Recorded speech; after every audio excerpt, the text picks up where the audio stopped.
दोस्तों, मैं पुष्पेंद्र कुमार गौतम, हमारे YouTube चैनल में आप सभी का स्वागत है। दोस्तों, पिछली वीडियो में हम लोगों ने जाना था फार्मास्यूटिकल इमल्शन के बारे में। आज हम लोग डिस्कस करेंगे फार्मास्यूटिकल सस्पेंशन के बारे में। फार्मास्यूटिकल सस्पेंशन क्या कहलाता है, इसकी प्रॉपर्टीज़ क्या होती हैं, इसके लाभ हानि यानी कि एडवांटेज और डिसएडवांटेज के बारे में हम लोग आज डिस्कस करेंगे। सर्वप्रथम देखते हैं हम लोग फार्मास्यूटिकल सस्पेंशन क्या कहलाता है। फार्मास्यूटिकल सस्पेंशन में आप लोगों को सिंपल भाषा में बताऊं, pharmaceutical suspension biphase liquid dosage form होता है, यानी कि इसमें कैसी होती है, बाईफेज, टू फेज आप लोगों को दिखाई देती हैं। जिस प्रकार से देखिए, a pharmaceutical suspension is a biphase liquids dosage from of medicaments. कैसा होता है, two phases liquid dosage form होता है, जिसमें कि टू फेस रहते हैं। इसमें क्या कौन सी, second phase finely divided solid particles. इसमें ये वन फेज रहती है जिसमें फाइन पार्टिकल्स, सॉलिड पार्टिकल्स की कितने फाइन साइज, बिल्कुल छोटी छोटी साइज यूनिफॉर्मली रहती है, जो भी जिसकी रेंज होती है 0.5 mmm से 5 mmm तक। जो फाइन डिवाइडेड सॉलिड पार्टिकल्स होते हैं, इनकी रेंज क्या होती है 0.2 mmm से 5 mmm तक होती है। जो हमारे लिक्विड्स में कैसा होते हैं, मिक्सचर होते हैं, मिक्सचर नहीं होते हैं। जिस प्रकार से देखिए, फाइनाइट डिवाइडेड सॉलिड पर डिवाइडेड क्यों, ये मतलब कि जो हमारा सॉल्यूशन है उसी में क्या होते हैं, डिवाइडेड होते हैं। ये पूर्णतया किस प्रकार से सॉल्यूबल नहीं होते हैं, यानी कि जो हमारी सॉल्यूशन है उसमें क्या होते हैं, वितरित अवस्था में रहते हैं। Dispersed in a liquid medium, जो हमारा लिक्विड मीडियम रहता है उसमें किस पे रहते हैं, डिस्पर्स्ड फेज में रहते हैं। मतलब जो हमारा by phase liquid dosage form था, जिसमें वन फेज किसकी थी, वन फेज कंटिन्यूस फेज कहलाती है, और जो दूसरी फेज कहलाती है वो क्या कहलाती है, डिस्पर्स्ड फेज। जो हमारे फाइन डिवाइडेड पार्टिकल्स होते हैं वो किस अवस्था में रहते हैं, लिक्विड मीडियम में डिस्पर्स्ड अवस्था में रहते हैं, यानी कि ये पूर्णतः सॉल्यूबल नहीं होते हैं, ये अपनी विस्तृत अवस्था में उसमें दिखाई। जिस प्रकार से इसमें देखिए, ये हमारा बीकर है, इसमें सॉल्वेंट भरा हुआ है, सॉल्वेंट भरा हुआ है जो है, ये जो फाइन इसको बोलते हैं, ये हमारा क्या है, सस्पेंशन है। ये हमारा क्या है, सस्पेंशन है। ठीक है, क्या है, ये पार्टिकल्स इसमें डिवाइडेड रहते हैं सॉल्वेंट में।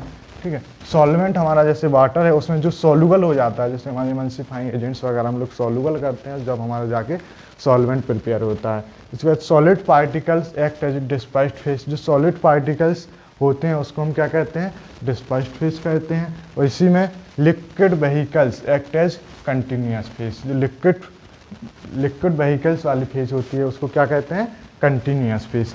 यानी कि जो हमारा कंटेनर है इसमें टू फेस रहती हैं, जैसे कि ये है, ये हमारी क्या कहलाएगी, ये जो अंदर वाली है वो क्या कहलाएगी, डिस्पर्स्ड।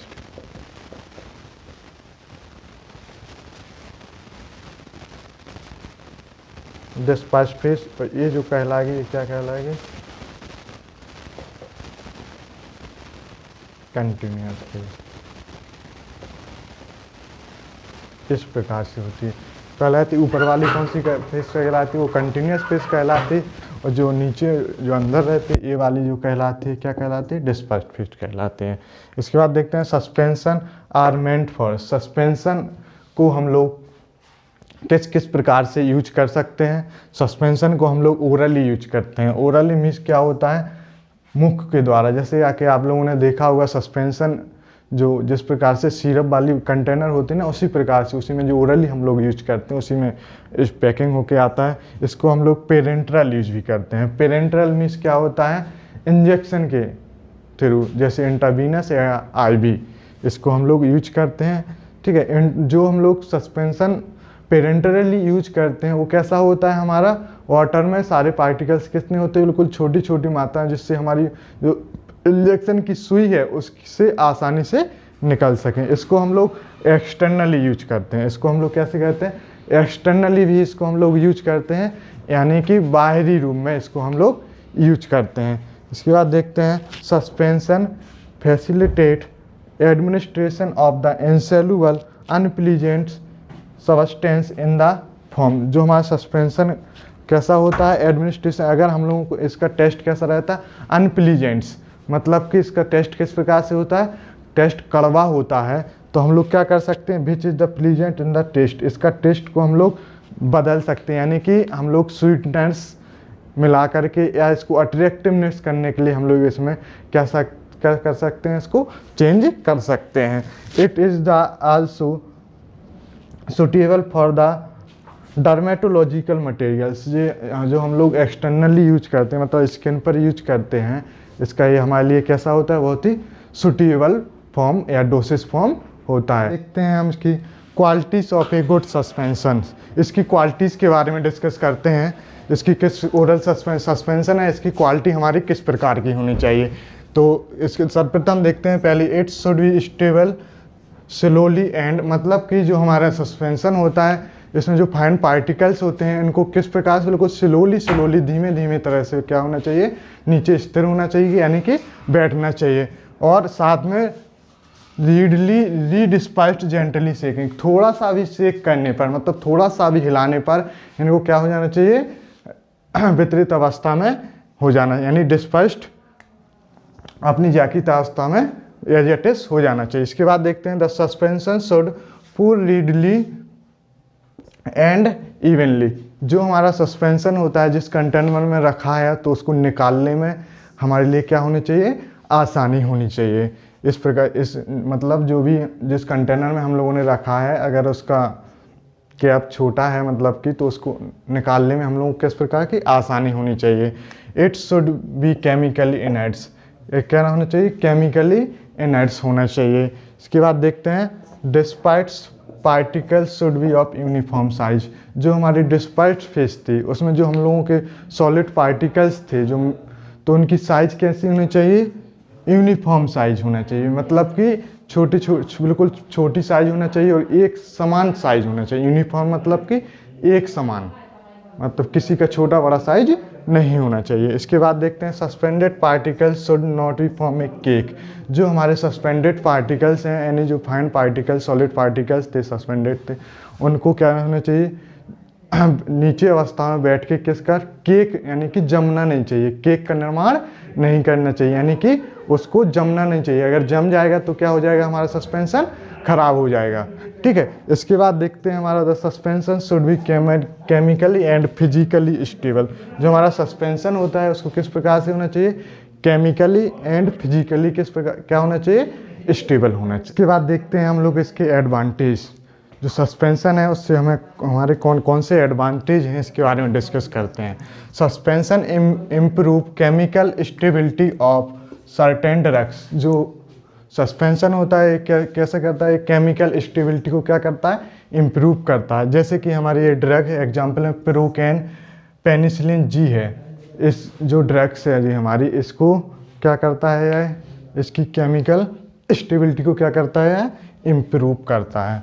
इसके बाद दूसरा देखते हैं drug is suspension have high rate of the bioavailability, जो सस्पेंशन की रेट ऑफ बायोवेलिटी है वो क्या होती है, हायर होती है। बायोवेलिटी मीन्स होता है जैसे कि हम लोगों ने कोई टैबलेट्स वगैरह ली तो कितनी जल्दी हमारी बॉडी में अपना एक्शन शो करती है, तो इसकी सस्पेंशन की जो बायोवेलिटी होती है वो थोड़ा सा वो क्या होती है, हायर होती है। जो सर पे पहले देखिए, जब सर पे सबसे ज़्यादा बायोवेलिटी होती है सॉल्यूशन की, फिर होती है सस्पेंशन की, इसके बाद होती है कैप्सूल की, इसके बाद होती है कंप्रेस्ड टैबलेट्स की, और इसके बाद होती है कोटेड टैबलेट्स की। जो कोटेड टैबलेट्स होती है उसकी बायोवेलिटी क्या होती है, कंप्रेस्ड टेबल से कम होती है, और कैप्सूल से किसकी, कंप्रेस्ड टेबल की कम होती है, और सस्पेंशन से कम किसकी होती है, कैप्सूल की होती है, और सॉल्यूशन से कम किसकी होती है, सस्पेंशन की। सबसे ज़्यादा किसकी होती है, सॉल्यूशन की हमारी bioavailability, rate of bioavailability higher होती है। इसके बाद देखते हैं duration and onset of the action can be controls, यानी कि जो हमारा एक्शन होता है, ऑनसेट ऑफ द एक्शन, इसको हम लोग क्या कर सकते हैं, कंट्रोल कर सकते हैं। ठीक है, कंट्रोल जैसे कि हमारा प्रोटामाइन जिंक इंसुलिन सस्पेंशन है, इसका जो एक्शन होता है, duration of the onset of action, इसको हम लोग क्या कर सकते हैं, कंट्रोल कर सकते हैं। ठीक है, इसके बाद नेक्स्ट आता है suspension can be masks unpleasant taste of drugs. अगर हमारे सस्पेंशन का अनप्लीजेंट टेस्ट है तो हम लोग उससे क्या कर सकते हैं, बदल कर सकते हैं। जैसे कि हमारा ये ड्रग्स है, एग्जाम्पल में क्लोरामफेनिकोल्स जो हमारे ड्रग्स होती है, कैसी होती है, बहुत ज़्यादा अनप्लीजेंट टेस्ट होता है इसका। तो हम लोग इसमें क्या कर सकते हैं, स्वीटनर्स या कोई अट्रैक्टिव एडिटिव्स, जैसे ऑर्गेनोलैक्टिक्स एडिटिव्स को हम लोग मिक्स करके इसको क्या कर सकते हैं, अनप्लीजेंट टेस्ट को ख़त्म कर सकते हैं। इसके बाद देखते हैं हम इसके डिसएडवांटेज में, यानी कि हमारे इससे कौन कौन सी हानियाँ होती हैं सस्पेंशन से। डिसएडवांटेज मतलब क्या होता है, हानि। इसके कहते हैं physical stability, sedimentation and compaction can cause problems. मतलब इसकी जो स्टेबिलिटी करते हैं हम लोग, या सेडिमेंटेशन करते हैं या कॉम्पैक्शन करते हैं, तो उसमें क्या होता है, हमारा प्रॉब्लम्स यानी कि कुछ दिक्कतें आती हैं। इसके बाद देखते हैं इट इज़ द बल्कि, कैसा होता है, इस बल्कि होता है इसलिए कि इसको care must be taken during handling और ट्रांसपोर्ट। मतलब इसको हैंडलिंग करते समय और ट्रांसपोर्ट करते समय इसके क्या थोड़ा सा ध्यान देना चाहिए, ध्यान देना पड़ता है। ठीक है, it is a difficult to formulate, मतलब इसको बनाने में थोड़ा सा कैसी होती है, हार्ड होता है, यानी कि जो इसकी प्रोसेस होती है, मैन्युफैक्चरिंग प्रोसेस होती है, वो कैसी होती है, थोड़ी सी डिफ़िकल्ट होती है। इसके बाद देखते हैं यूनिफॉर्म एंड एक्यूरेट डोज में बी अचीव्ड। मतलब जो इसका थोड़ा सा, इसको जो हम लोग एक्यूरेट डोज लेते हैं लास्ट, तो इसको अचीव करने में अचीव हो जाता है, यानी कि यूनिफॉर्म एंड एक्यूरेट डोज में भी अचीव। जितना भी हम लोग इसका एक्यूरेट डोज लेना चाहते हैं उतना हम लोग एक्यूरेट डोज ले सकते हैं। ओके दोस्तों, धन्यवाद।